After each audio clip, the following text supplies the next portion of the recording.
Hello and welcome to Inspire Beginners by Notes in Spanish. This is Marina Diez and I'm here with Ben Curtis. Hello Marina, how are you? I'm very well. Good, and yes, we hope and know that you are inspired beginners. This is the podcast which is keeping one step ahead of the verb tables and the textbook by bringing you some real Spanish, and every episode a few special words that are going to make you sound like a Spanish speaker, basically, even though you think you're only a beginner. So we've got some more real audio coming up later on in the podcast. Marina, what are we going to talk about today? We are going to talk about Madrid, and we are going to talk about describing your city, and also a bit of vocabulary to compare two places. Okay. First of all, as usual, we're going to do a bit of quick revision from the last podcast, just so that you can remember all the cool stuff we learnt there.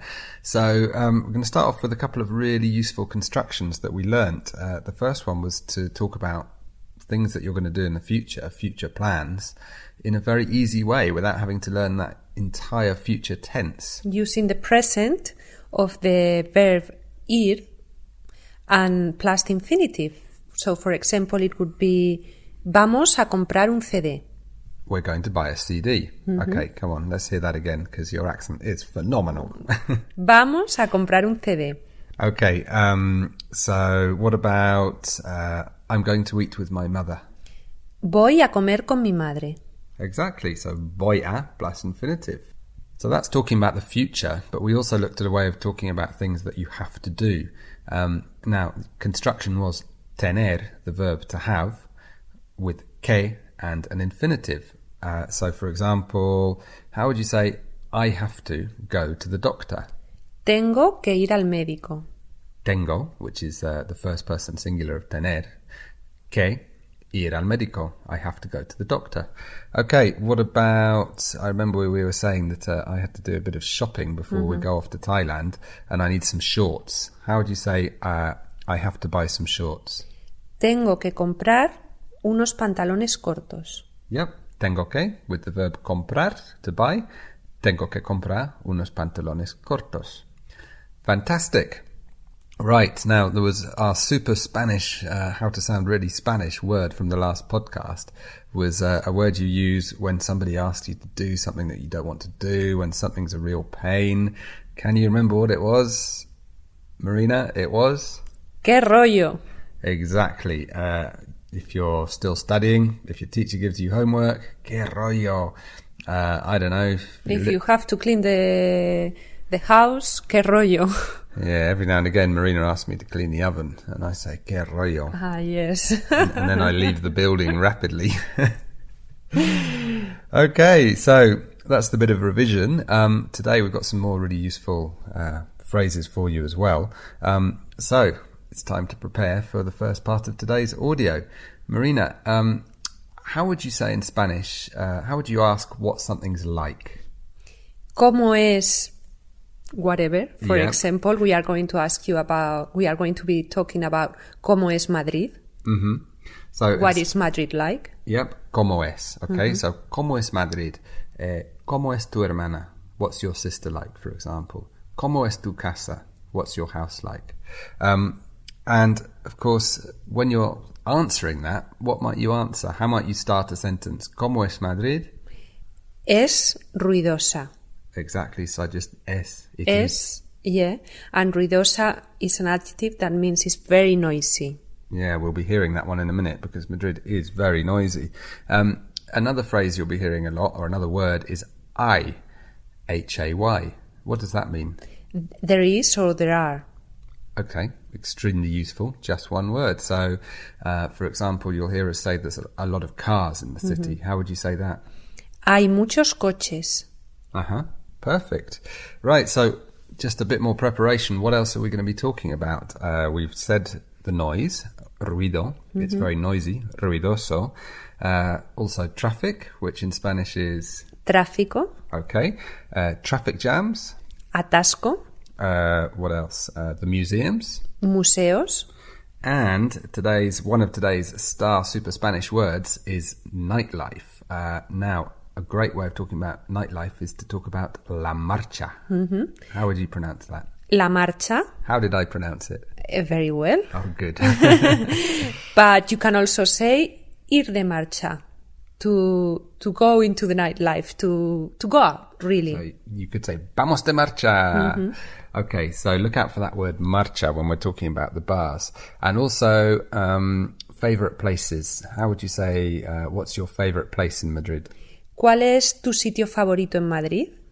Okay, we're going to be telling you that in a second. So here comes the first part of today's Real Spanish Conversation. Marina y yo vivimos en Madrid, la capital de España. Marina, ¿cómo es Madrid? Es una ciudad bastante grande. Tiene aproximadamente 4,5 millones de habitantes. Y yo creo que cada habitante tiene un coche. No. Uf, hay mucho tráfico en Madrid. Sí, hay mucho tráfico, pero no todos los habitantes tienen un coche. Pero por la mañana hay muchos atascos. Sí, y mucho ruido también. Sí, Madrid es una ciudad muy ruidosa. ¿Y vienen muchos turistas a Madrid? Sí, principalmente vienen a ver los museos de Madrid. El más importante de todos es el Museo del Prado. ¿Y qué más hacen los turistas en Madrid? Pues van a los restaurantes y los bares y les gusta comer tapas. Yo creo que en Madrid hay miles de bares y la gente sale mucho por la noche. Hay mucha marcha. Sí, la gente queda por la noche para tomar una copa con sus amigos. Y hasta las 4 de la mañana o las 5. Los fines de semana sí. ¿Y los lunes? No. ¿Y cuál es tu sitio favorito en Madrid? El Parque del Retiro. Es un parque en el centro de la ciudad y es muy bonito. Pues mi sitio favorito es la Plaza Mayor. Una plaza que tiene 400 años. Sí. Y muy bonita la plaza. Y con mucho ambiente. Sí, mucho ruido, como toda la ciudad. So now you know a little bit about my city. One thing I wanted to highlight was that when Marina and I are speaking, like all Spanish people, you'll hear these words like pues, and you say... Bueno. Okay, and these are just natural pauses while you're thinking of what you're going to say next. So often you'll hear pues, yo creo que, I think, or bueno, depende, well, it depends. And if you can slip a few pues or depende into your conversation as well, then guaranteed you're sounding Spanish already. Okay, another top tip for today. Right, so what are we going to do in the second part of the podcast? Right, in the second part we are going to speak about the differences of Madrid and Oxford, which is the place that Ben comes from. Where I was born, yeah. Luckily I've been living in Madrid now for 9 years, nearly. But yeah, originally I am an Oxford person from England. Okay, so we're going to be talking about the differences between the two cities. How would you ask somebody what's the difference between, for example, Oxford and Madrid? ¿Cuáles son las diferencias entre Oxford y Madrid? Okay, and then some really useful language for comparing things. Okay, so for example, how would you say Oxford is bigger than Madrid? No, let's get this right. Madrid is bigger than Oxford. Madrid es más grande que Oxford. So the construction is... más plus adjective plus que. And we have the same constructions with less. Okay. So if it was the other way round, starting with Oxford... Oxford tiene menos habitantes que Madrid. Oxford has got less inhabitants than Madrid, exactly. But we can also change the way we use these to exaggerate even more. So if we want to say Madrid is a lot bigger than Oxford, how would we say that? Madrid es mucho más grande que Oxford. Okay, perfect. Right then, let's listen to part 2 of today's audio. Marina es madrileña, viene de Madrid. Yo originalmente soy de Oxford, en Inglaterra, Marina, ¿cuáles son las diferencias entre Oxford y Madrid? Pues Madrid es bastante más grande que Oxford. Madrid es mucho más grande que Oxford, porque Oxford tiene 200.000 habitantes y Oxford tiene mucho menos coches también. Sí, pero tiene muchas más bicicletas.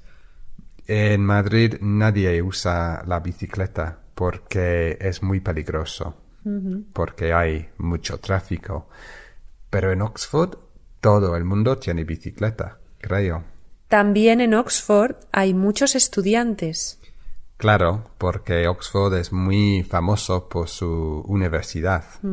¿Y hay mucha marcha en Oxford? Creo que hay más marcha en Madrid. Pero yo creo que Oxford es más bonito que Madrid, porque es muy verde. Es mucho más verde, sí. ¿Por qué? Porque llueve mucho más en Inglaterra que en España. Siempre está lloviendo en Inglaterra. Aquí hace mucho calor, pero no todo el año, porque en Madrid, ¿cómo es el tiempo en invierno? En invierno hace bastante frío. Sí, en verano mucho calor en Madrid. En verano hace más calor en Madrid que en Oxford. Mucho más. Sí. ¿Y tú cuál prefieres, Oxford o Madrid? Madrid. Ahora vivo en Madrid y me encanta Madrid. ¿Y tú? Yo, Madrid. Claro, porque eres madrileña. So that's Oxford and Madrid. Now, both these cities, in my eyes, have one big problem. No hay playa. There's no beach. And in fact, there's a really famous song from the 80s, do you think? No, early 90s. Okay, about the fact that Madrid doesn't have a beach. And Marina is now going to sing us. No. Come on, how does it go? Aquí no hay playa. Vaya, vaya. Okay. It's a very simple song, but it could be a good one to have an idea of how Madrid is, so you can find it online and read the lyrics. So what was it? In Madrid, no hay playa. Okay, there's no beach in Madrid. Vaya, vaya, vaya. Now, vaya is another way of sounding very Spanish. Vaya in this case means, oh dear, or What a pity. what a pity. So, for example, imagine somebody says to you, the party's been cancelled tonight, you might say. Vaya, qué pena. Yep, que pena, what a shame. But the vaya word means oh dear in itself. Or imagine you arrive at the door to your house and you realise you've left your keys in the office, you might say, Vaya, no tengo las llaves. oh no, I haven't got my keys. Okay, so vaya, that's another one of these sort of super secret Spanish words. Or not super secret, but certainly they might not be telling you in the textbook. But slip the odd vaya into conversation and sound very Spanish. All right, Marina, so quick summary. What have we seen today? Well, we've seen a language to describe a city, and the question associated would be ¿Cómo es Like, your city? ¿Cómo es Madrid? ¿Cómo es Nueva York? What's New York like? But of course you can use it for anything. What's your house like would be, ¿Cómo es tu casa? what's your car like? ¿Cómo es tu coche? Okay, and on and on and on. And then of course the answer usually starts, es muy grande, it's very big.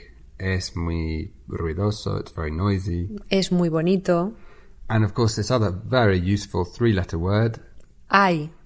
I, H-A-Y. There is or there are. There are lots of parks in Madrid. Hay muchos parques en Madrid. Okay, perfect. So the other thing we've seen is language to make comparisons. So, for example, más grande que. Once again, Madrid is bigger than Oxford. Madrid es más grande que Oxford.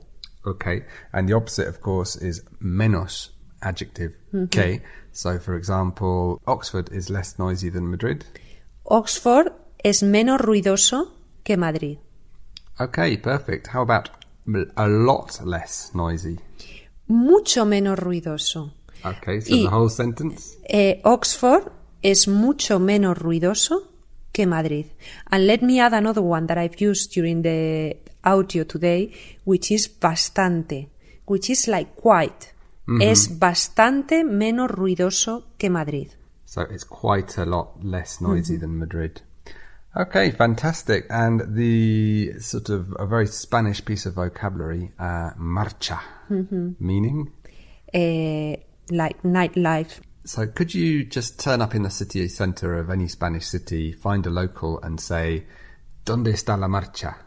Sí, of course. Okay. That would be a very good question to ask. Please, where can I find the marcha? Yeah. ¿Dónde puedo encontrar la marcha? Yep, I've actually used that myself and it's extremely useful. Or ¿dónde está la marcha? Which would be even better. Sorry? ¿Dónde está la marcha? Okay. Right then. And finally, we talked about using words like pues and bueno as natural pauses in conversation while you're thinking. And vaya as, oh dear, what a pity. Yep, brilliant. Okay. Remember that there is a worksheet available for today's podcast, which has got the transcript of the Spanish portions of the podcast, where Marina and I talk in Spanish, with the translation as well, and also all the key vocabulary that we've been through, and language, a vocab building exercise, and an extra bit of super cool Spanish. Okay, we'll see you next week. Bye. Bye-bye.